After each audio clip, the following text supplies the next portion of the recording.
আমার দুষ্টু মিষ্টি ভালোবাসার বন্ধুরা কেমন আছো সবাই? আশা করি অনেক অনেক ভালো আছো। আমি তোমাদের নীলু আপু চলে এসেছি নতুন গল্প নিয়ে। আজকের গল্পটি শুনলে তোমাদের দাঁড়িয়ে যাবে, তাই গল্পটি শোনার আগে অবশ্যই হেডফোন ব্যবহার করো। ডিগ্রি পরীক্ষার পরে আমি অবাধ স্বাধীনতা পেলাম, কারণ ততদিনে বাবা মা স্বীকার করে নিয়েছেন যে আমি যথেষ্ট বড় হয়েছি। আর সেই সুযোগে আমি স্থানীয় হাসপাতালের ইন্টার্নি ডাক্তারদের সাথে ঘনিষ্ঠ বন্ধুত্ব গড়ে তুললাম। বলতে গেলে আমার দিনের বেশিরভাগ সময় হাসপাতালেই কাটত।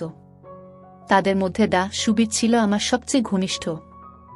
আমাকে ছাড়তেই চাইত না, তাই ওর যখন ইমার্জেন্সি ডিউটি পড়ত আমাকে ওর সাথে থাকতেই হতো। আমারও ভয়টয় কম ছিল। অ্যাক্সিডেন্টের কেস বা কাটাছেঁড়া সেলাই এগুলি আমার ভালো লাগত। আমি কাটাছেঁড়া সেলাইয়ের সময় সুবীরকে সাহায্য করতাম, মাঝে মাঝে মজাও করতাম। সুবীর ছিল আমারই মতো পাগল, সেজন্যই ওর সাথে আমার এত গাঢ় বন্ধুত্ব হয়েছিল। তবে আমাদের মধ্যে একটা নিয়ম কঠিনভাবে মেনে চলতাম। দুজনের কেউ যখন কোনো মেয়েকে তখন আরেকজন সেদিকে নজর দিতাম না। একদিন একটা ঘটনা ঘটল। একদিন ইমার্জেন্সি ডিউটি করছে সুবীর সাথে আমি। হঠাৎ একটা কেস এলো। এক গ্রাম্য নববধূকে গরুতে ঢিস দিয়েছে। বুটা গরুকে খাবার দিতে গিয়েছিল। গরুটা মাথা নিচু করে খেতে খেতে আচমকা মাথা তুলতে গেছে, আর কাছে দাঁড়ানো বুটার কিনার দিয়ে শিং ঢুকে গেছে। বুটার শাশুড়ি বুটাকে নিয়ে এসেছে, পুরো শাড়ি মাখামাখি এবং তখনও পা বেয়ে রক্ত গড়াচ্ছে। দ্রুত রক্ত বন্ধ না করলে বুটা মারাও যেতে পারে। এসব ক্ষেত্রে দ্রুত ক্ষত পরিষ্কার করে ছোট হলে ব্যান্ডেজ আর বড় হলে সেলাই দিয়ে ব্যান্ডেজ করতে হয়।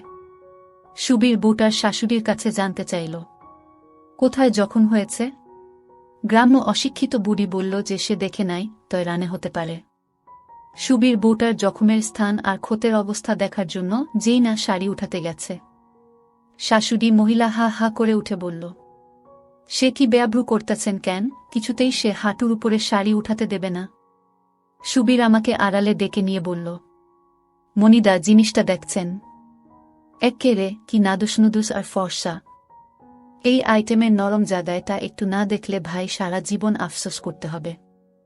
আমিও ওর কথায় সায় দিলাম, যে করেই হোক একটু দেখতেই হবে, পারলে একটু হাতাতে হবে। কিন্তু কিভাবে? শাশুড়ি বুড়ি যেভাবে পাহারা দিচ্ছে।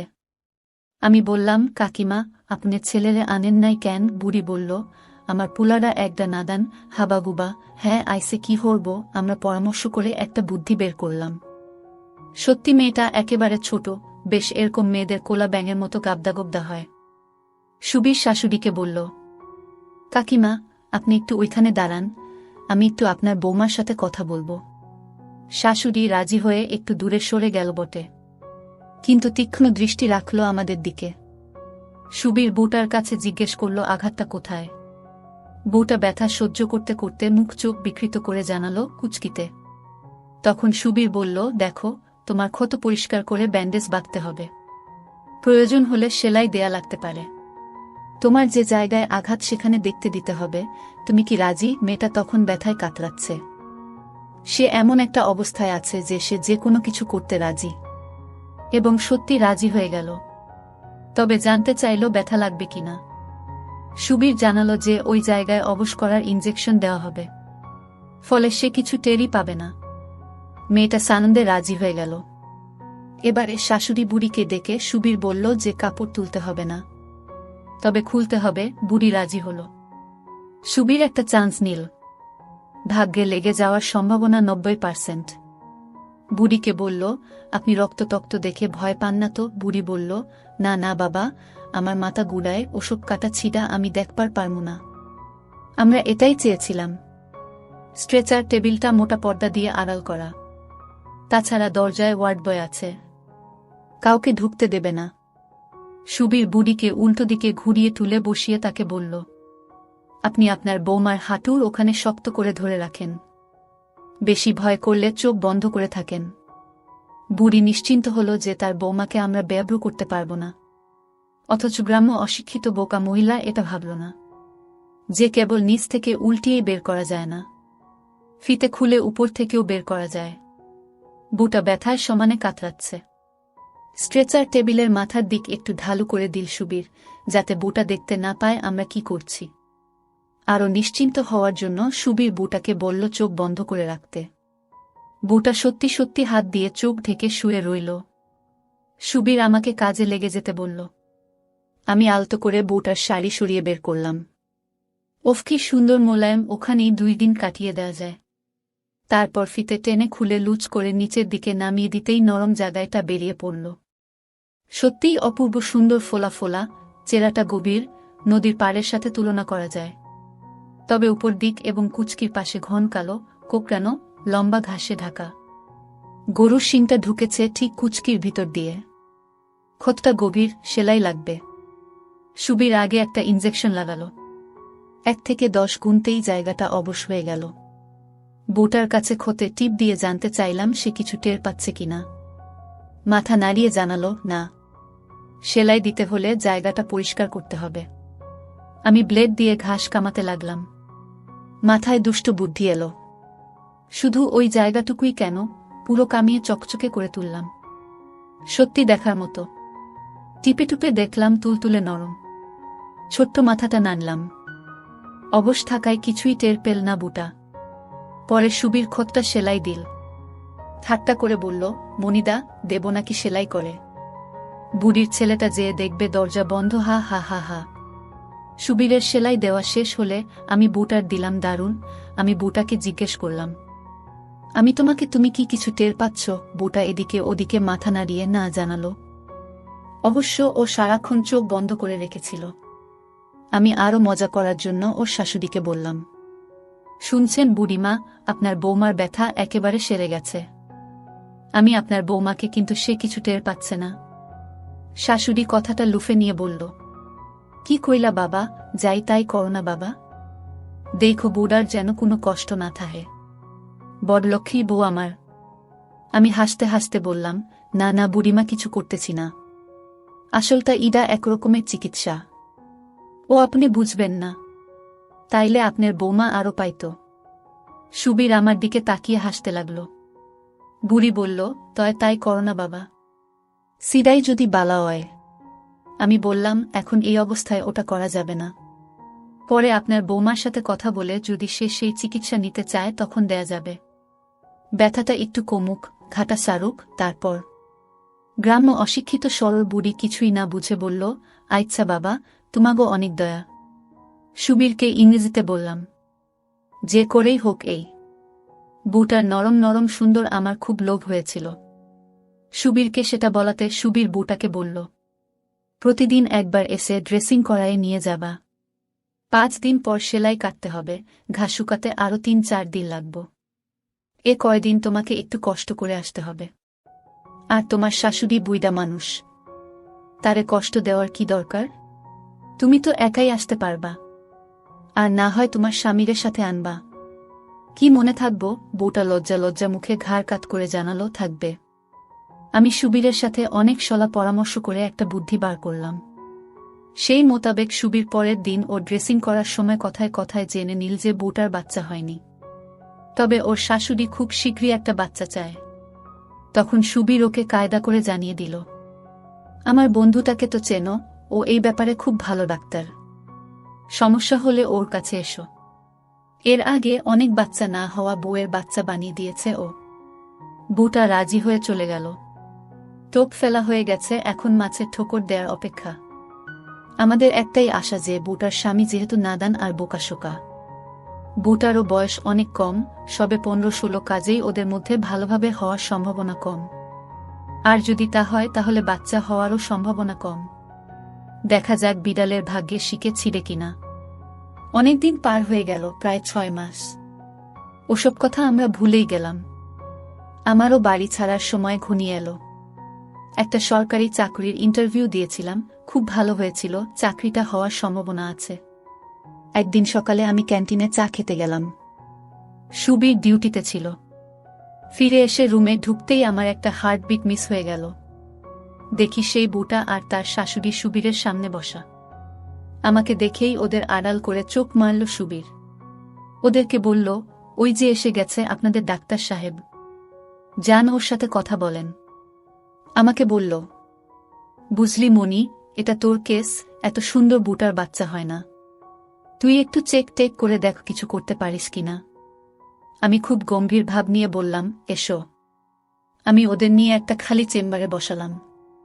ওই চেম্বারে ডাক্তারের পদ খালি ছিল, কাজেই কারো আসার সম্ভাবনা ছিল না। আমি ওদেরকে বসতে বলে দরজা দিলাম। ডাক্তারের চেয়ারে বসিয়ে বললাম, বল তোমাদের কি সমস্যা। বুটা লজ্জায় জড়ষ্ট শাশুড়ি বলল, দেহ তো বাবা, পুলারের বিয়া দিছি 5 বছর হয়ে গেল, এখন পর্যন্ত একটা নাতি নাতকুরের মুখ দেখলাম না। পাড়াপড়শি নানান আক্তা কুক্তা কয়, বুনাকি বাঞ্জা, জড়িবুটি কবিরাজি অনেক করছি। শেষে তোমার কথা মনে পড়ল, তাই ওরে নিয়ে আলেম। আমি বললাম, ভালো করছেন, কিন্তু আপনার পুলারে আনা দরকার ছিল।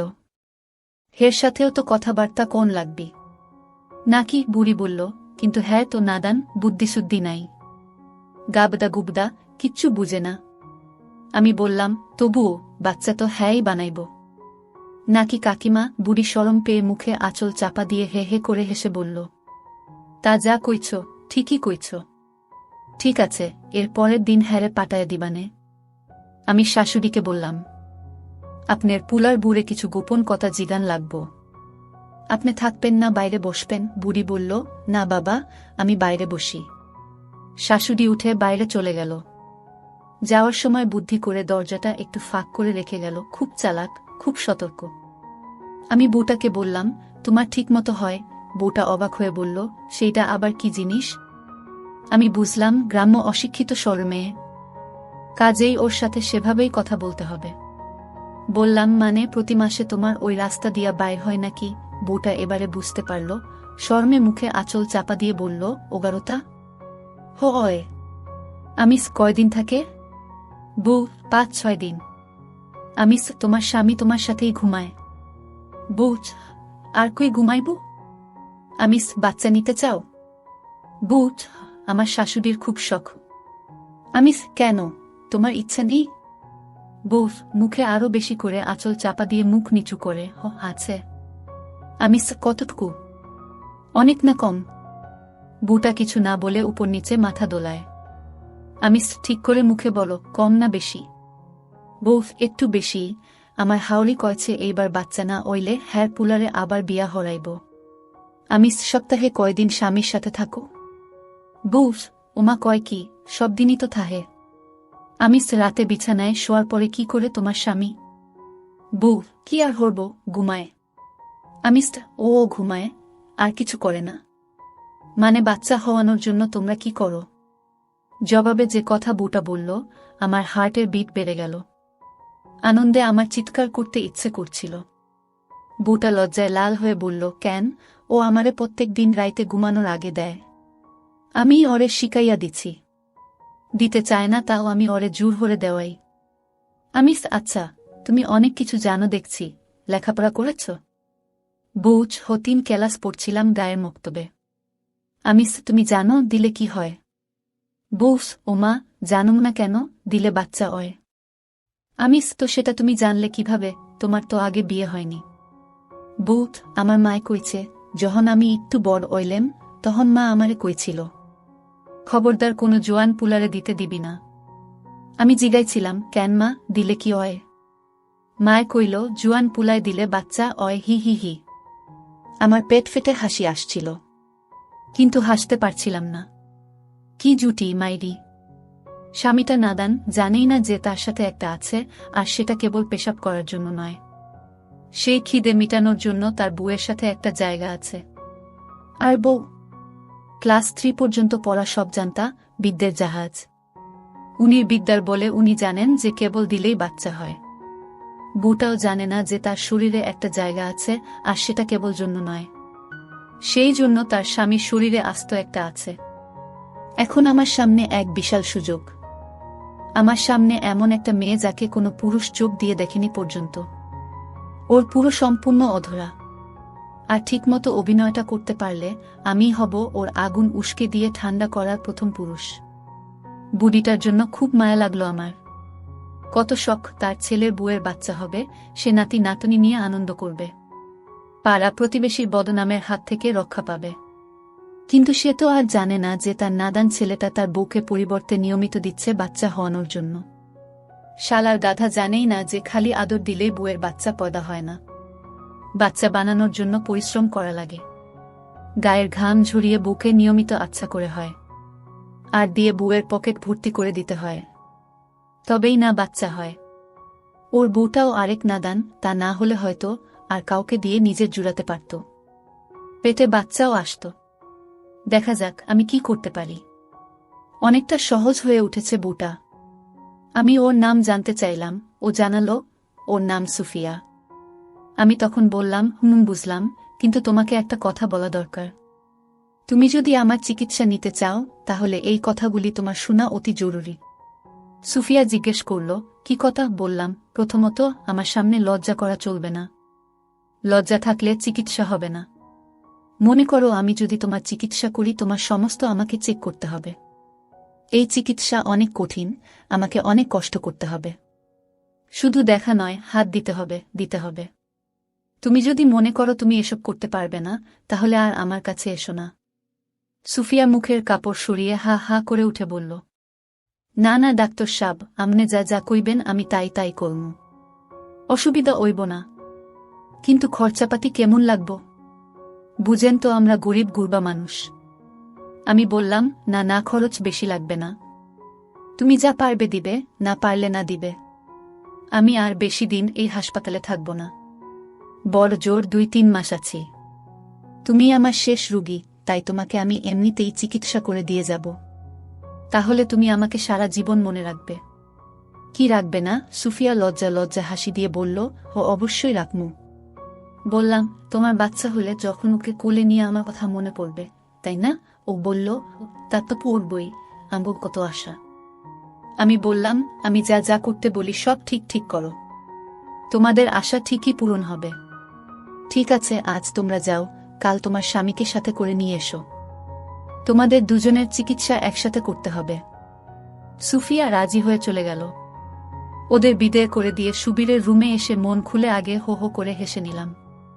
সুবীর বলল, কি রে, এত হাসছিস কেন? খবর ভালো মনে হচ্ছে। আমি সুবীরকে সব কথা খুলে বললাম। সুবীর বলল, মনি, ভালো একটা দাও মেরেছিস তো রে, ঘুষ হিসেবে লাঞ্চ খাওয়াতে হবে কিন্তু। আমি রাজি হয়ে গেলাম।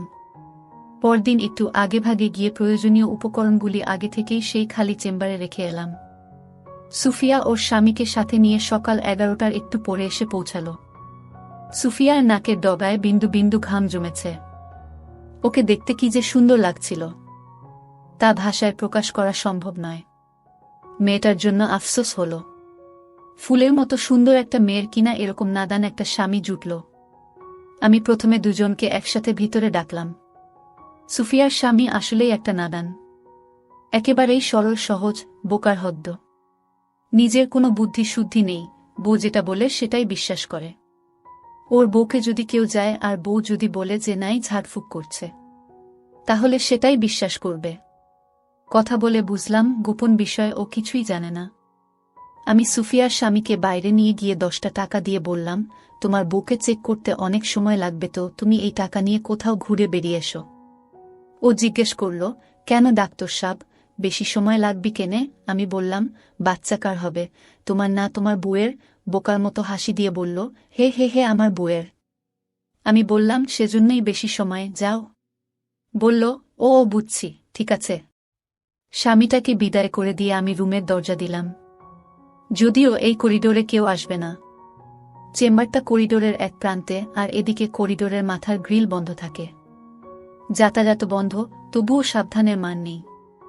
আমি সুফিয়াকে বললাম, শোনো সুফিয়া, তোমাকে কাল কি বলেছি মনে আছে? সুফিয়া ঘাড় কাত কর জানালো, মনে আছে।